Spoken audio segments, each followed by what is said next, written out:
노원병 주민 여러분, 그리고 국민 여러분, 안철수의 새 출발을 꼭 지켜봐 주십시오.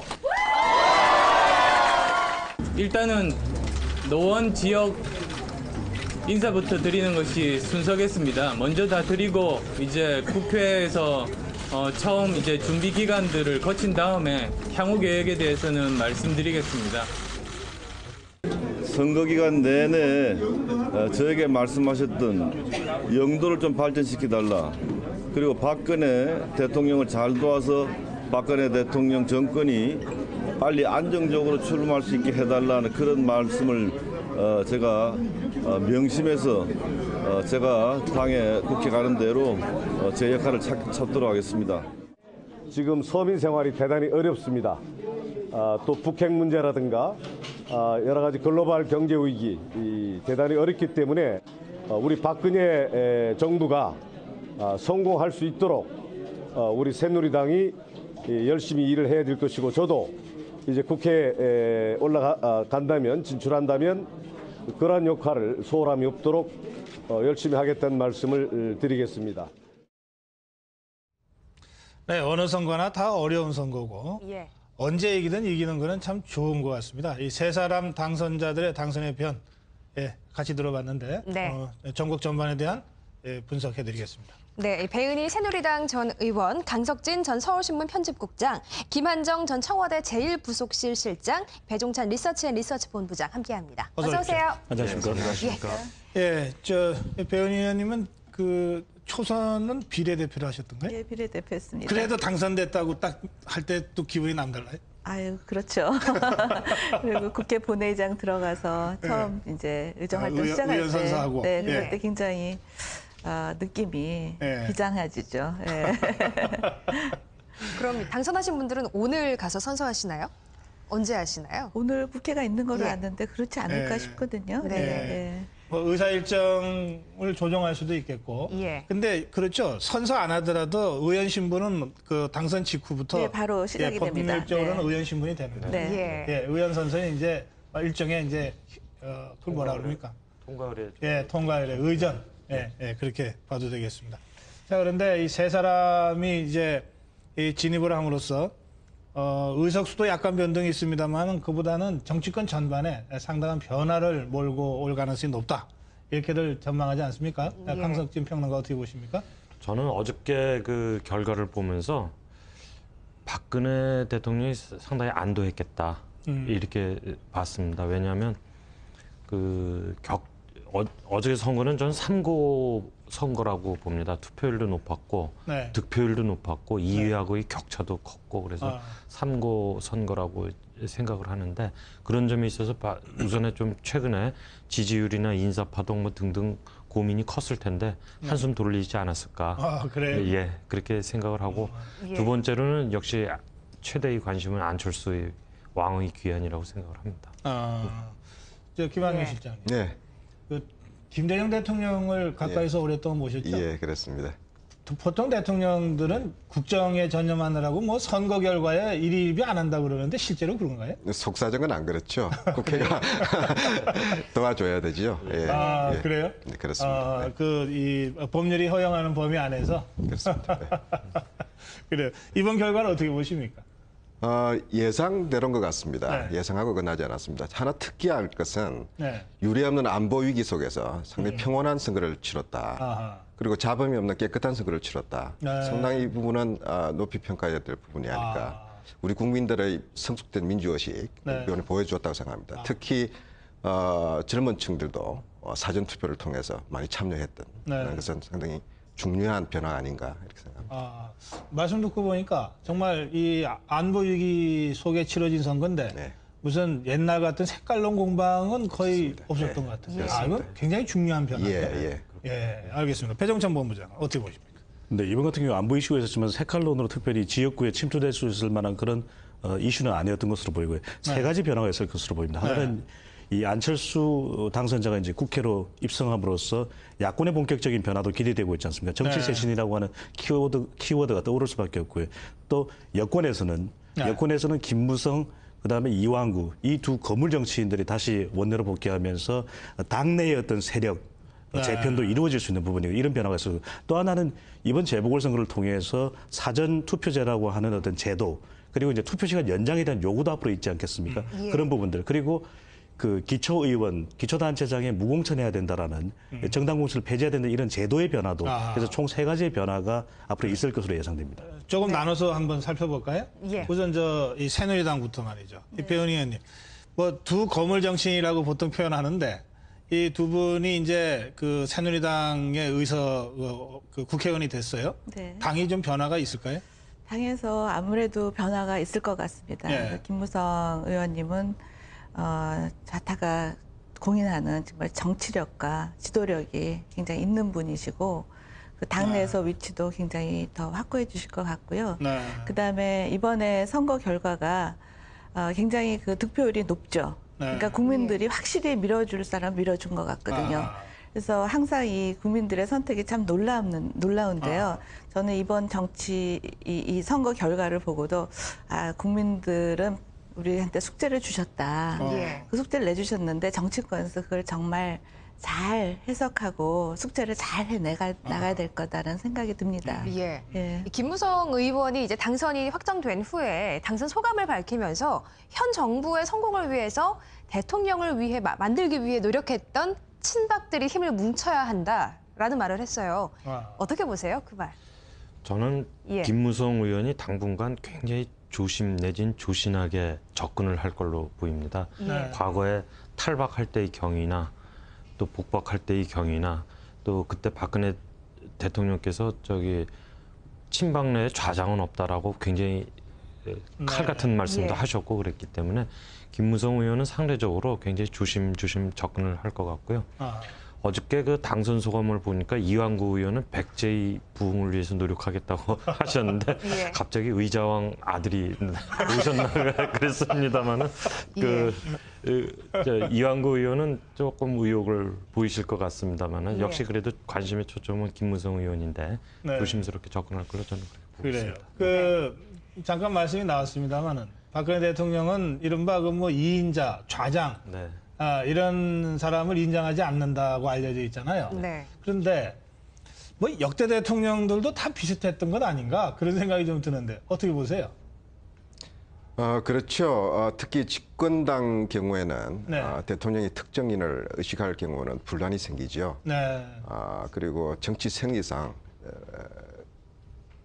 우리나라는 민주주의 사회고 후계자가 있을 수도 없는 거고 경쟁을 통해서 커 올라와야죠. 네. 그런 면에서 지금 새누리당이 앞으로 어떤 리더십을 가지고 대통령과의 관계 설정을 할 것인지는 뭐 아직은 잘 모르겠지만 네. 기본적으로 우리나라 여당은 대통령당입니다. 대통령과 어떻게 호흡을 맞출 것인가 그런 네. 면에서 앞으로 새로운 리더십들이 그래요. 자리를 잡겠죠.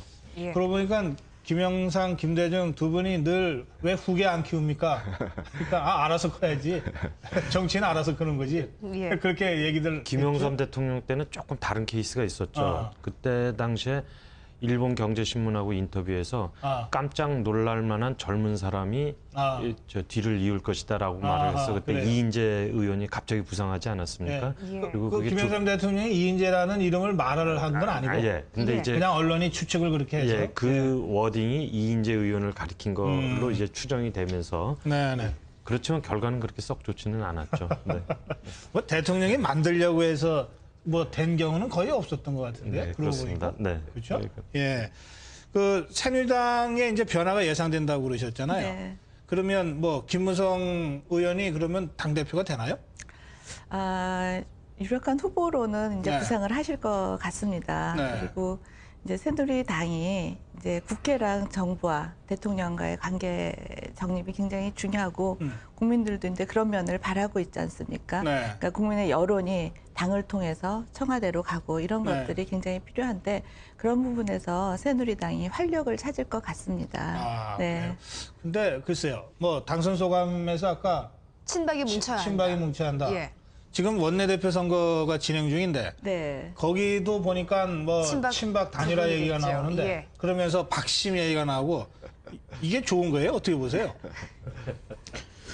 글쎄요, 이거 원내대표 경선 같은 경우에는 이제 의원들 사이에서 선거가 이루어지지 않습니까? 그렇기 네. 때문에 중요한 것은 이제 의원들 간에 영향력이 있는 그 부분이 있느냐는 것인데 네. 김무성 의원 같은 경우에는 PK 지역을 중심으로 해서 개인을 떠나서 영향력이 있고요. 이완구 의원 같은 경우에도 개인을 떠나서 중정권에 영향이 있기 때문에 다분히 어떤 식으로 결정되는 것이 가장 현 정부의 국정 운영에 도움이 되느냐에 따른 판단을 할 수 있거든요.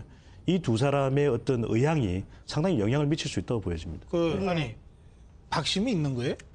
아, 그런 거는 없고요. 이제 새누리당이 그러니까 그전 18대에는 친이 친박이 굉장히 막 갈려서 있었는데요. 지금은 그런 거는 거의 없는 것 같아요. 그리고 이제 정권 재창출을 해서 이제 이 정부가 성공적으로 가기를 다 바라는 마음이 이고요. 그리고 그래서 다 한 마음인 것 같고요. 예. 그리고 지금 정권 초기니까 지금 굉장히 많은 일을 해야 되지 않습니까? 네. 그런데 지금 정부 출범도 늦었고 또 인사 관련해서 예, 지적도 많고 알겠습니다. 그래서 예. 당에서는 굉장히 이 정부의 성공을 위해서 예. 단합되어 있는 그러니까 상황입니다. 지금 국면 자체가 무슨 박심이라든지 무슨 친박 이런 단어가 나오는 것 자체가 그렇게 좋아 보이지는 않는 예, 그런 상황이네요. 야권 네. 얘기도 좀 해보죠. 예. 안철수 의원이 이제 예. 들어왔어요. 진입을 했는데 제일 고민은 그걸 것 같아요. 민주당으로서 신당을 만들 것인지 입당을 할 것인지 무소속으로 남을 것인지 어떻게 예상하시나요? 예. 복잡하죠. 예, 예. 지금 민주당은 여러 가지 참 위기입니다. 그죠? 예, 앞으로 쇄신과 새 정치가 경쟁하고 협력해야 되는 이런 시기가 벌어졌습니다. 예. 지금 시중에 좀 우스갯소리로 3대 미스테리가 있잖아요. 하나는 뭔가요? 아리송. 첫 번째는 핵 위협하는 김정은 북한 지도자의 속내. 예. 두 번째는 박근혜 대통령의 창조 경제. 예. 세 번째가 안철수 당선자가 말하는 새 정치. 정치. 예. 과연 이 새 정치가 뭘까? 이제 시험대에 올랐습니다. 이제 피할 수가 없습니다. 예. 그리고 야권의 지도자는 아젠다 세팅을 해야 합니다. 네. 단순한 정치적 반대자가 아니라 자신이라면 이런 문제들을 이렇게 풀겠다. 제시해야 합니다. 북핵 문제, 지금 또 여러 가지 국내 정치적 이런 어려움, 또 경제, 다양한 지금 국가적 현안이 있습니다. 그래요. 이제 국민들은 박근혜 대통령뿐만 아니라 안철수 후보 당선자가 예. 말하는 새 정치의 그래요. 예. 중요한 아젠다가 뭔가, 메시지가 뭔가 주목하게 될 겁니다. 네. 저희도 뭐 거의 매일 그 여야 의원들을 꼭 모시고 대담을 하는데 사실 이 모실 때는 뭐 이런 질문을 합니다라고 하지만 일단 나와서 앉으면 뭐든지 질문합니다. 국회의원은 국정을 하는 거기 때문에 예. 그건 뭐 제 전공 분야가 아닙니다. 이렇게 넘어갈 수 있는 자리가 아니거든요. 예. 그런 점에서 이제 본격적인 시험에 올랐다. 그렇습니다. 안철수의 새 정치가 이 과정을 통해서 예. 정말 새롭게 국민들한테 다가가지 않으면 그렇습니다. 또 다른 시련이 있을 수 있다. 이런 말씀이시네요. 지금 예. 국민들은 그걸 지켜보고 있지 않습니까? 예. 예. 그 안철수 의원은 지난 대선 때도 그랬고 이번에도 그렇고 새 정치라는 단어 하나만으로 지지를 끌어냈습니다. 말하자면 어음을 발행한 거죠. 이제 그 어음이 언젠가는 이제 은행으로 돌아오면 현찰을 지불을 해야 되는데 그 현찰은 구체적 내용이 되겠습니다. 이제부터는 하나하나 이제 새 정치에 대한 구상을 정확하게 내놔야 되겠죠. 작년처럼 뭐 국회의원 정수 감축 조정이나 중앙당 폐지 정도의 이야기만으로 새 정치의 그림을 갖다 충분히 내놨다고는 할 수는 없을 겁니다. 네. 그러니까 지금서부터 굉장히 큰 숙제를 안고 있다. 그리고 저는 안철수 후보가 갖고 있는 게 이 새 정치의 어음을 어떻게 현찰 지급을 하느냐뿐만이 아니라 예. 조직을 어떻게 구성을 할 것이냐, 네. 민주당과의 관계를 어떻게 가져갈 것이냐 이런 데도 굉장히 골치 아픈 숙제를 안고 있다 이렇게 생각합니다. 그래요. 김현희 시장님. 예. 그러니까 아까 민주당이 상당히 어렵고 곤혹스러운 처지라고 말씀하셨는데 예. 실제로 이번 재보궐선거 네. 기초의원까지 포함하면 12개 선거구인데 민주당이 한 명도 당선자를 못 냈거든요. 예. 그것도 예상됐던 일인 것 같습니다. 충분히 예측 가능했고요. 네. 민주당의 현재 위기는 저는 두 가지로 압축할 수 있었다고 봅니다. 첫 번째는 민주당이 그 덩치에 비해서 내놓는 게 너무 없었어요. 예. 그동안의 정치적 반사이익, 또 정치적 반대 야당으로서의 자리는 잡았지만 네. 국정을 리드하고 또 건전한 대안을 제시하는 네. 기능 부분에서 상당히 좀 약하지 않았느냐. 아. 그다음에 두 번째로는 본질적으로 야당은 또 저는 대통령 후보당이라고 봅니다. 후보를 가지지 않는 당은 그 활력을 네. 가질 수 없습니다. 정치적으로 조직할 수가 없습니다. 지금 민주당은 대선 이후에 책임론 공방 속에서 그나마 선전한 한 자당의 후보에 대해서 나가라, 네. 책임지라는 이런 아하. 좀 자기 모순적인 행동을 했거든요. 네. 이런 부분들이 국민들한테서 조금 실망시킨 그래요. 거 아닌가. 알겠습니다. 예, 그렇게 보고 있습니다. 그 어제 저희 패널들이 안철수는 맥이다 이랬습니다. 예. 이제 미꾸라지들이 있을 때 맥에 한두 마리 풀어놓으면 예. 다 건강해지죠. 예. 그런데 그 맥이가 야권만이 아니라 여당도 맥이다, 여당도 미꾸라지다 이런 얘기까지 나왔는데 예. 여권에서 안철수 의원을 보는 심사가 좀 복잡할 것 같아요. 그러니까 국민들이 이번에 안철수 후보를 의원으로 당선시켜준 이유는 새 정치에 대한 열망이 있는 거거든요. 아. 그러니까 아직 지금 정치권에서 국민들의 열망을 충족시키지 못하고 있고 네. 이건 여나 야나 마찬가지다라는 생각이 들고요. 그런데 말씀하셨듯이 이제 실제 정치를 해 보면 네. 그 새 정치로 하도록 내놨던 뭐 국회의원 수 감축이라든지 중앙당 폐지라든지 이런 게 법 고치지 않고는 안 되거든요. 아, 그렇죠. 그러니까 예. 법을 개정을 하거나 뭐 이랬을 때 실질적으로 어떻게 해야 되냐를 보면은 아하. 안철수 의원이 무소속으로 얼마나 버틸 수 있을까 저는 그 생각이 듭니다. 그리고 그러니까 300명 중에 한 명이다 이제. 네, 무소속으로 가면 300명 중에 한 명이 될 수밖에 없고요. 일을 하다 보면 자기가 주장하는 거를 법 개정으로 실현을 해야 될 텐데 네. 그러다 보면 원내 교섭단체가 얼마나 중요한지 아하. 이런 것들을 아마 실감을 하시게 될 텐데요. 네. 그래서 곧 그 세력화를 해야 되겠다는 결심을 하지 않을까 싶습니다. 저는. 예. 정당을 만들 거다. 그럴 세력화가 언젠가는 뭐 해야 다른 거 있나요? 돼야 될 것 같습니다. 예. 그 당선의 변에서는 그건 좀 시간을 가지고 하겠다 이렇게 생각하고 사실은 얘기하겠다. 입장 표명을 예. 한 건데 어떻게 예. 보십니까? 네. 이번 그 재보궐선거에서 노원병을 보면은 그 허준영 새누리당 후보가 30% 초반 정도의 득표를 올렸거든요. 그 이야기는 투표 이전에도 나왔던 여론조사 결과를 보면은 새누리당 지지층 중에서도 일부는 새누리당 지지층의 약 20여 %는 안철수 당시 후보를 지지하고 있다는 그래요? 내용이 나오거든요. 예. 이 이야기는 좀 더 외연을 확대할 수 있는 가능성을 열어놓고 있는 부분이거든요. 네네. 하지만 신당이라고 하는 어떤 정치 조직하는 상당한 기간이 걸릴 수 있을 것으로 보여요. 그 이유는 지금 현재 협력의 대상인 민주통합당의 지지도가 20%대 중반 정도로 아주 매력적이지 못하다는 부분이 있고요. 10월 재보선도 봐야 되고 그다음에 내년 지방선거는 큰 알겠습니다. 이벤트가 있어야만 지금, 그런 부분의 배현희님은 협력도 가능하리라 보입니다. 네. 안철수 의원의 그 신당 창당이나 세력화가 불가피할 거라고 전망하셨고 또 이 새누리당 지지자들까지도 흡수할 수 있는 잠재력이 있다는 게 배종찬 본부장의 진단이에요. 시간은 좀 걸리겠지만. 근데 그렇게 막연하게 얘기하면은 저는 잘 모르겠어요. 예. 이를테면 안철수 의원이 신당을 만들었다 칩시다. 새누리당에서 탈당해서 안철수 신당에 갈 의원이 1명 또는 뭐 10명, 20명 예측해 보신다면 몇 명이나 될까요? 글쎄요, 저는 새누리당에서는 거의 없을 거의 없을 않을까 것이다. 그렇게 생각하시는 건가요? 듭니다. 같이? 예. 네, 새누리당으로부터 의원들은 가져왔다는 그렇죠. 거죠. 근데 네. 지지자들은 새누리당 지지자들의 이동은 사실은 그 다음 문제니까. 예. 그럼 새누리당 의원들은 탈당하지 않을 거다. 그럼 민주당은 어떨까요? 그러면 안철수 의원이 신당을 만들었어요. 민주당 의원 중에 탈당해서 그쪽으로 갈 의원은 몇 명쯤 될 것 같습니다. 저는 당분간은 별로 없을 없어요? 것 같습니다. 별로 없을 것 같습니다. 어떻게 보십니까? 10월에 보궐선거가 또 하나 있지 않습니까? 예. 그게 예. 미니 총선입니다. 네. 10군데가 이상이고 호남에서도 한 2군데 예상되고 네. 있죠. 민주당 입장에서 굉장히 곤혹스러울 겁니다. 저는 안철수 앞으로 의원이 어떤 식의 지도자를 발휘할 것인가 그리고 어떤 비전을 제시할 것인가 차원에서 상당한 폭발력이 있을 거라고 봅니다. 네. 그렇게 될 때 곧 이어서 내년 6월 달에 네, 지방선거. 지방선거, 특 지방선거는 시도지사를 뽑습니다. 네. 중요 도시의 시장을 뽑습니다. 간단한 선거가 아니죠. 네. 아마 그걸 전후해서 큰 야권의 대변화가 오지 않을까 저는 그렇게 보고 있습니다. 10월 재보궐까지는 좀 봐야 된다. 예, 예. 그렇게 보죠. 알겠습니다. 예. 오늘 이 문제도 잠깐은 짚어야 될 것 같습니다. 오늘 통일부가 굉장히 중요한 발표를 아까 하지 않았습니까? 예. 예.